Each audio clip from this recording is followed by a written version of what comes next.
Après environ 20 ans de paix, le monde est allé en guerre pour la seconde fois. Bienvenue sur WatchMojo.com et aujourd'hui nous allons explorer les origines de la Deuxième Guerre mondiale. La Deuxième Guerre mondiale est considérée comme un résultat direct des tensions irrésolues et de la colère restante de la Première Guerre mondiale. Cependant, la Grande Dépression dans les années 1930 était un autre facteur qui a mené aux sentiments négatifs et aux changements dans les attitudes publiques envers les dictatures. La Première Guerre a facilité la montée d'Adolf Hitler et de son parti nazi. Les alliés d'Hitler en Italie et au Japon ont aussi agi agressivement dans l'espoir d'agrandir leur territoire. L'hostilité de ces pays envers le communisme de l'Union soviétique était un autre facteur menant à la guerre.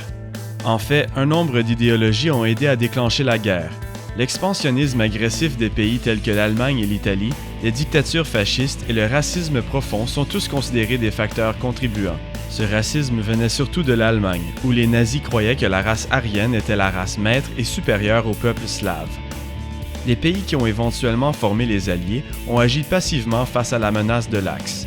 Ceci étant en partie par sympathie, en partie par culpabilité à cause du traité de Versailles qui blâmait les Allemands pour la Première Guerre, et en partie parce que certains pays tels que l'Angleterre ont sous-estimé Hitler. Entre-temps, la Ligue des Nations s'est montrée inefficace dans l'effort de maintenir la paix. Quelques mois après que le Japon se soit retiré de la Ligue des Nations en 1933, l'Allemagne a suivi. En 1935, l'Allemagne a brisé les conditions du traité de Versailles en introduisant la conscription militaire obligatoire et en commençant à se réarmer. Ce pays a continué à briser ces conditions dans les années suivantes. En fait, en 1936, Hitler a remilitarisé la Rhénanie.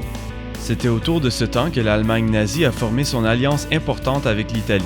Bientôt après, les deux pays ont offert leur support au mouvement séparatiste durant la guerre civile de l'Espagne, tandis que le gouvernement existant était supporté par l'Union soviétique.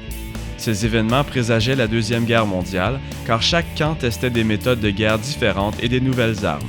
Un événement spécifique qui préfigurait les horreurs de la Deuxième Guerre a été le bombardement de Guernica en avril de 1937. En 1938, les motifs d'Hitler étaient clairs. Lors d'un événement appelé l'Anschluss, les nazis ont annexé l'Autriche à l'Allemagne, malgré le fait que ceci aussi brisait les conditions du traité de Versailles. Plus tard dans cette année, Hitler a été apaisé par l'Angleterre et la France quand ces pays ont signé l'accord de Munich. Ceci a permis à Hitler d'annexer une partie germanophone de la Tchécoslovaquie pour maintenir la paix. En août de 1939, l'Allemagne nazie a signé un traité de paix avec l'Union soviétique. Cependant, le premier événement officiel de la Deuxième Guerre mondiale a suivi bientôt après. Suite à des tensions de longue date, l'Allemagne a envahi la Pologne le 1er septembre 1939. L'Angleterre et la France ont averti l'Allemagne que si ses troupes n'étaient pas repliées, la guerre serait imminente. Quand les nazis n'ont rien fait, l'Angleterre et la France ont déclaré la guerre à l'Allemagne et la Deuxième Guerre mondiale a officiellement débuté.